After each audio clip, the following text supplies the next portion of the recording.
उत्तराखंड की राजधानी देहरादून के कई इलाकों में विकास के नाम पर लगातार सड़कों को खोदा जा रहा है और एक काम पूरा होने के बाद दूसरे काम के लिए फिर से सड़क को खोद दिया जाता है, जिससे लोगों को असुविधाओं का सामना करना पड़ रहा है। और भाजपा विधायक खजान दास ने इसका जिम्मेदार सीधे तौर पर इंजीनियरों को ठहरा दिया। उनका कहना है कि हमारे इंजीनियरों की कमी है कि एक बार में काम को पूरा करने का प्रयास नहीं करते और एक सड़क को खोदते हैं और फिर बनाते हैं और फिर से उसे खोद देते हैं। तो बार बार सड़क खोदने से जनता के पैसे का भी दुरुपयोग हो रहा है और इससे आम जनता भी बेहद परेशान होती है।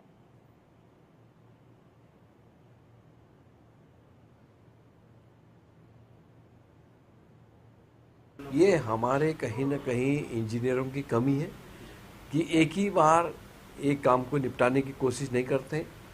सड़क बनती है, सड़क खुदती है, ये ठीक बात नहीं है। इसमें पैसे का बर्बादी होती है और कुल मिलाकर के देखा जाए इसको हमको रणनीति के तहत काम करना चाहिए। यदि आपको लाइन खोदना है तो उसमें क्या क्या आप भविष्य में क्या कर सकते हैं, कम से कम 50 साल बाद की योजनाओं को देखना चाहिए और उसकी आबादी को देखते हुए आपको योजना बनानी चाहिए। हर वर्ष उत्तराखंड में बढ़ती गर्मी के साथ वानगिन की घटनाएं भी बढ़ती हुई नजर आती हैं और जिसमें कमी लाने के लिए वन विभाग लगातार कोशिश कर रहा है। और इसे लेकर के वन मंत्री सुबोध उनियाल का कहना है कि वनाग्नि की घटनाओं में कमी आई है और पहली बार इस राज्य के जिला अधिकारी और जिला प्रशासन की भूमिका वनाग्नि में दिखाई दी और हमने पहली बार जन सहभागिता के माध्यम से वनाग्नि को रोकने का प्रयास किया, जिसका फायदा हमें मिला और ऐसे ही कई प्रयासों की वजह से वनाग्नि की घटनाओं में कमी आई है।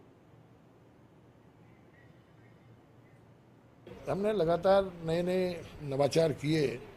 पहली बार इस राज्य में जिलाधिकारी को और जिला प्रशासन का रोल फॉरेस्ट फायर में दिखाई दिया। जिले के अंदर जिलाधिकारी की अध्यक्षता में कमेटी बनी। उसका फायदा हमें यह भी मिला कि आपदा प्रबंधन मद से भी तत्काल हम लोगों को कई जिलों में करोड़ों रुपए प्राप्त हुआ, जिससे कि आपदा वनाग्नि को रोकने में तत्काल कार्रवाई प्रारंभ हो पाई। दूसरा, जिला प्रशासन के इन्वॉल्वमेंट से हमें मैन पावर भी मिली और व्हीकल्स की उपलब्धता भी हमें बनी। तीसरा, हम लोगों ने पहली बार ग्राम प्रधानों जन सहभागिता के माध्यम से फॉरेस्ट फायर को रोकने का प्रयास किया। कांग्रेस के वरिष्ठ नेता और पूर्व मुख्यमंत्री हरीश रावत ने आगामी 2027 विधानसभा चुनाव नहीं लड़ने का फैसला लिया है और उनके इस बयान पर बीजेपी ने सवाल खड़े किए हैं। बीजेपी प्रदेश मीडिया प्रभारी मनवीर चौहान ने कहा कि हरीश रावत हर चुनाव आते ही इस प्रकार की बातें करते रहते हैं, लेकिन उनकी बातों को कोई गंभीरता से नहीं लेता है। तो हरीश रावत जब भी चुनाव आते हैं इसी तरीके की बातें किया करते हैं, उनकी बातों को कोई भी गंभीरता से नहीं लेता, ऐसा कहना है भाजपा प्रवक्ता का।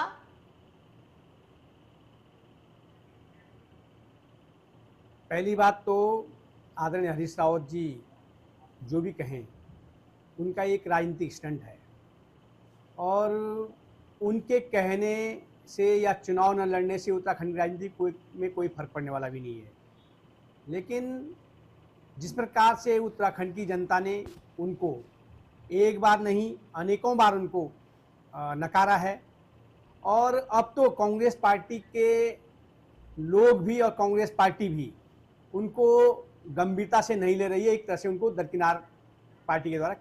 उत्तराखंड के परिद्वार से खबर अब आपको बता दें, जहां उत्तरांचल पर्वतीय कर्मचारी शिक्षक संगठन की हरिद्वार शाखा ने ऋषिकुल ऑडिटोरियम में स्वागत और सम्मान समारोह का आयोजन किया। कार्यक्रम में संगठन की ओर से दर्जाधारी प्रताप सिंह पवार का स्वागत किया गया और सभी पदाधिकारियों ने प्रताप सिंह पवार को राज्य औषधीय पादम बोर्ड का उपाध्यक्ष बनने पर उत्तराखंड के मुख्यमंत्री पुष्कर सिंह धामी का आभार व्यक्त किया गया और संगठन के पदाधिकारियों ने मंच से संबोधन में प्रताप सिंह पवार के सामने ओपीईएस, एसीपी और वेतन संबंधित कई मांगे रखी और मांगों को लेकर के एक मांग पत्र भी सौंपा गया है। जिम्मेदारी माननीय हमारे युवा यशस्वी मुख्यमंत्री उन्होंने जो मुझे जिम्मेदारी दी है, राज्य औषधीय पादप बोर्ड में मुझे उपाध्यक्ष बना करके राज्य मंत्री स्तर का दर्जा दिया है। मैं सर्वप्रथम उनका धन्यवाद करता हूँ। और ये हरिद्वार जनपद के कर्मचारी शिक्षा का आपने देखा होगा, सारे पदाधिकारी यहाँ पर आए हैं। उन्होंने जो है माननीय मुख्यमंत्री जी को मेरे सम्माननीय मुख्यमंत्री जी का जो है आभार प्रकट करने के लिए मुझे बुलाया कि उन्होंने जो है धामी जी का जो निर्णय है वो वास्तव में बहुत सर्वोपरि निर्णय उनका है। आज तक किसी भी मुख्यमंत्री ने इतना साहस नहीं दिखाया जो हमारे धाकड़ धामी जी ने दिखाया। प्रताप पवार जी हमारे काफ़ी लंबे समय तक इन्होंने हमारे कर्मचारी संगठनों का नेतृत्व किया है।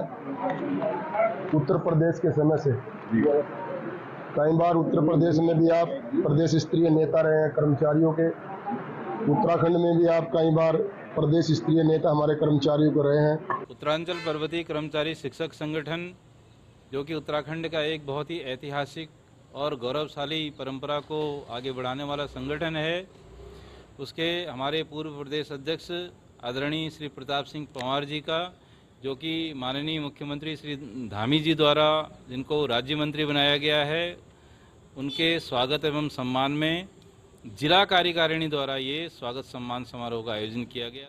और खबरों में आगे बढ़ेंगे। अब उत्तराखंड की बात कर लेते हैं। सरोवर नगरी नैनीताल में राज्यपाल लेफ्टिनेंट जनरल गुरमीत सिंह ने अपने नैनीताल प्रवास के दौरान मां नैना देवी मंदिर में पूजा अर्चना की और पूजा के बाद में गुरुद्वारे में उन्होंने मत्था भी टेका और साथ ही प्रदेशवासियों की सुख समृद्धि और कल्याण की कामना की। राज्यपाल के आगमन पर गुरुद्वारा प्रबंधन समिति और मंदिर प्रबंधन समिति के पदाधिकारियों ने उनका आत्मीय स्वागत किया और स्मृति चिन्ह उन्हें भेंट किया गया, उन्हें सम्मानित भी किया गया यहाँ पर। और इस अवसर पर राज्यपाल ने कहा कि ऐसे स्थलों पर आकर एक विशेष प्रकार की आस्था और आध्यात्मिक ऊर्जा का अनुभव होता है। उत्तराखंड के प्रत्येक तीर्थ स्थल की अपनी विशिष्ट आध्यात्मिक पहचान है, जो न केवल मन को शांति प्रदान करती है बल्कि आत्मबल और सकारात्मक ऊर्जा का संचार भी करती है।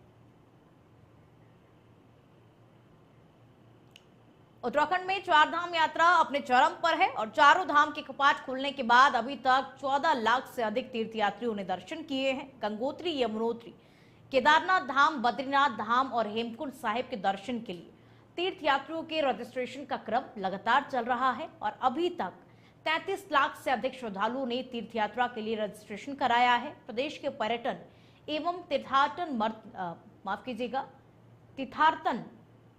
मंत्री सतपाल महाराज ने कहा कि भारत और पाकिस्तान के बीच तनाव के दौरान तीर्थयात्रियों की संख्या कम हुई थी, लेकिन अब एक बार फिर से लोग काफी तादाद में सभी धर्मों में पहुंच रहे हैं। और प्रदेश के पर्यटन मंत्री सतपाल महाराज ने बताया कि इस साल कैलाश मानसरोवर यात्रा भी 30 जून से शुरू हो रही है और कोरोना काल के 5 साल बाद शुरू हो रहे इस तीर्थ यात्रा में 50 तीर्थयात्रियों का दल यात्रा के लिए जाएगा और 250 लोग इसमें शामिल होंगे। इस वर्ष की चारधाम यात्रा एवं हेमकुंड साहिब हेतु अभी तक 33,17,362 श्रद्धालु अपना पंजीकरण करा चुके हैं, जिसमें अभी तक यमुनोत्री धाम में 2,54,747, गंगोत्री धाम में 2,41,610, केदारनाथ धाम में 5,51,026, बद्रीनाथ धाम में 3,78,095 एवं हेमकुंड साहिब में 4,440 अभी तक लोग जो हैं वो अपना पंजीकरण करा चुके हैं।